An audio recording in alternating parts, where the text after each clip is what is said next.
recognize that this is Jesus. You know, all of us, we have our unique ways of calling our near ones, our dear ones. We have. I might know your wife's name, but the way you call her and the way I'm going to call that name is not the same. You agree?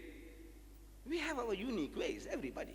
So when he says, Mary, the way he said Mary, she recognized Jesus, so she wants to grab him. To do what? To bite him?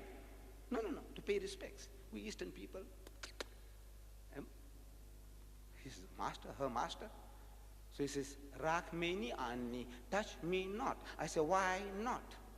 Is he a bundle of electricity, a dynamo, that if she touches him, she'll get electrocuted? No. Then I say, why not? I say, because it hurts. You tell me why. For I'm not yet ascended unto my Father. I say, is she blind? Can't she see the man is standing there beside her? What does it mean I'm not gone up when he's here? I say, in the language of the Jew, in the idiom of the Jew, he's saying, I am not dead yet. So, from there we find, he tells her, gives her advice to go and tell his brethren that he is risen. So she goes and tells them. An amazing thing, these disciples of Jesus. Amazing reactions. Mark chapter 16, verse 11. And they, the disciples, when they heard that he was alive,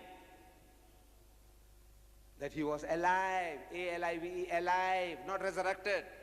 This is the scripture, Mark 16:11, that he was alive and had been seen by her, by Mary Magdalene. She says, she saw him alive.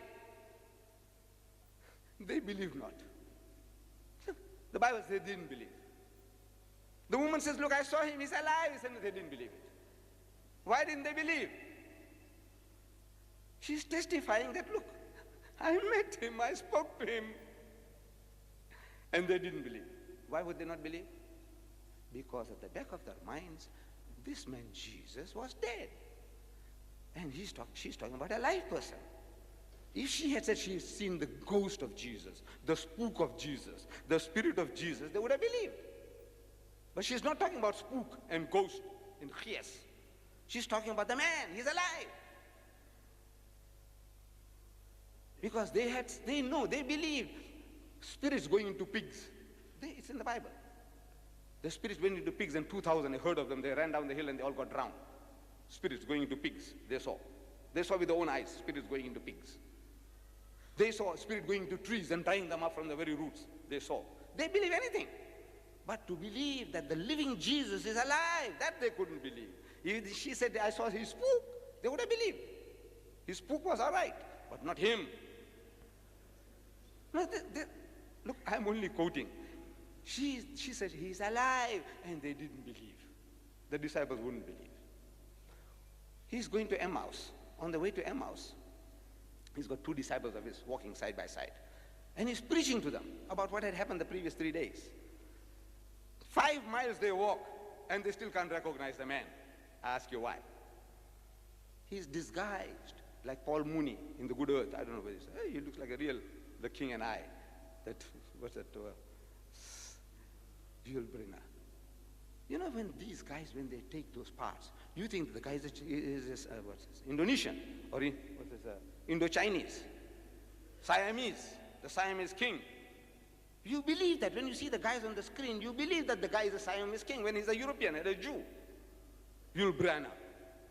When he acts the part of Pharaoh in the 10 Commandments, you think that he is Pharaoh, he's an Egyptian.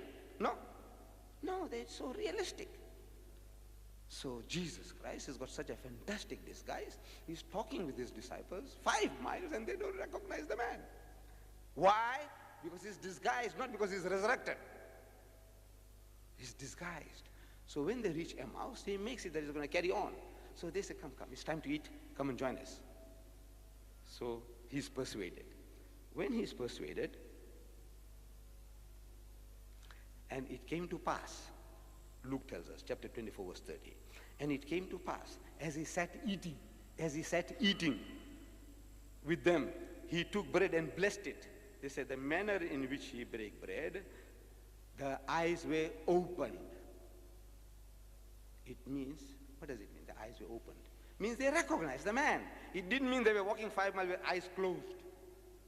Look, this is a figure of speech. Means now they recognized the man. The eyes were open, not that they were walking 5 miles with closed eyes. The eyes were open. They recognized the man. So when they recognized the man, Jesus vanished.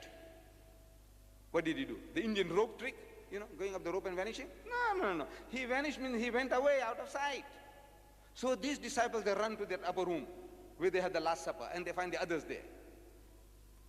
There were other 8 there. 8 were there. And they go and tell them, say, Jesus, he was with us, and he sat down to eat. And the way he was breaking bread, and the way he was blessing it. Like we say, Bismillah. They say, Baruch ata Adonai Eloheinu melech haolam hamotzi lachem min haaretz. This is the Hebrew way of saying Bismillahir Rahmanir Rahim. Get started. So the way he said it, they recognized that this is Jesus. So he vanished. They said, man, these guys now are in danger. They might go and tell everybody and I get into trouble. So they run to that upper room. They're telling them, say, Jesus, he's there. He was with us. And they say, I can't believe. And they said, we can't believe. And in came Jesus. Some said he stood in the midst. Like that vanishing trick, that these guys in Star Trek, you see in your TV sets. The guys, they dematerialize and they materialize somewhere and they dematerialize. You think they did something like that? There's nothing like that. In came Jesus. The doors being shut. That doesn't mean he came in through the keyhole. Like this, you see sometime in films, they show you, the smoke coming out and materializing into a genie. No. He didn't say he, through the crevice in the wall, he crept through. Nothing of the kind. The doors were shut. This was a mansion. My humble home in Verulam, we've got 4 entrances, my humble home. This is the mansion, an upper room. Surely there were other rooms, other ways and means of getting into their house. I don't know how these brothers got there. I don't know how they got there. Look at them. Look. How did they get there? I don't know. But there must be a way. They didn't materialize and dematerialize from there. There must be a way. I don't know. So in that upper room he goes in, and the doors were shut, and they're terrified. The disciples got terrified. I'm asking, why were they terrified? When you meet your long-lost master, your uncle, your grandfather, we Eastern people, we embrace one another, we kiss one another. Why should the disciples of Jesus be terrified? So Luke tells us that they were affrighted because they thought he was a spirit. Luke chapter 24 verse 37. They thought he was a spirit. I'm asking, did he look like a spirit? They said no. Then I said, why should they think the man is a spirit when he didn't look like one? Puzzled.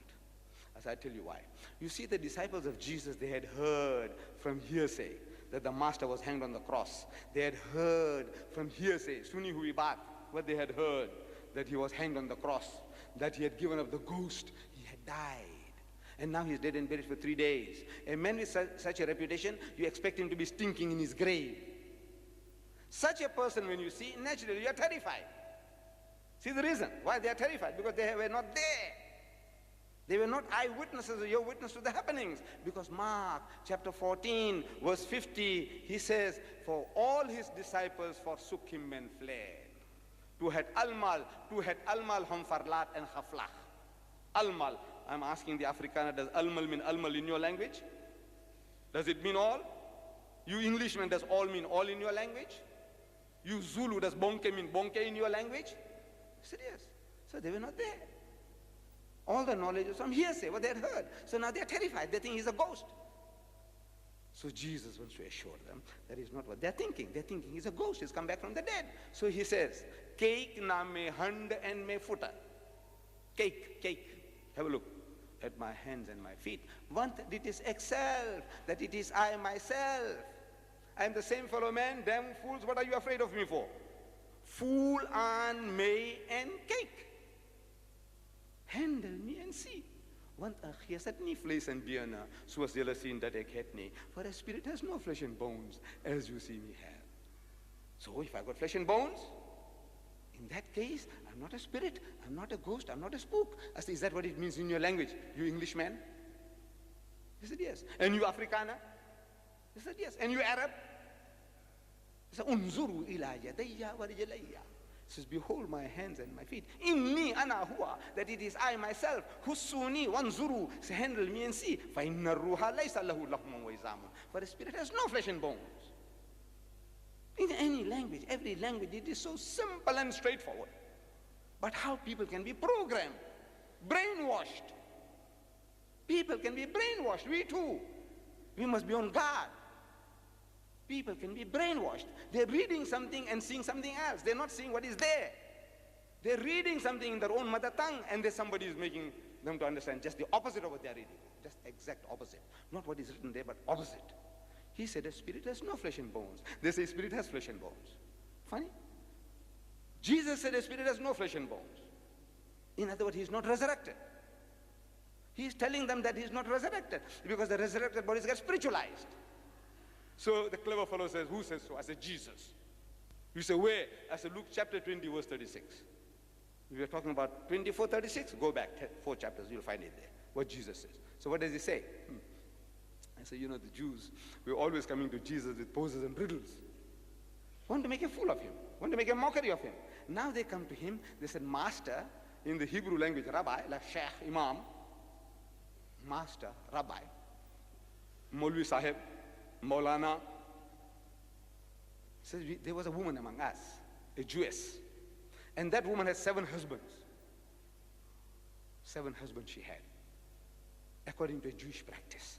You see, the Jews, they had a custom that if one brother died, and if he had no left no offspring, then the second fellow takes a wife. And when he fails, the third. And when that guy fails, the fourth, and the fifth, and the sixth, and the seventh. 7 guys had this one woman, one after another. But there was no problem, because it was one by one. Now they want to know from Jesus that at the resurrection, Yawm al-Qiyamah, when everybody wakes up same time, from Adam to eternity, then 7 brothers also waking up same time, and they see this woman, they say, Mefro. Everybody say, Mefro.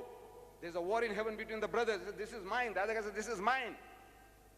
There's a fight.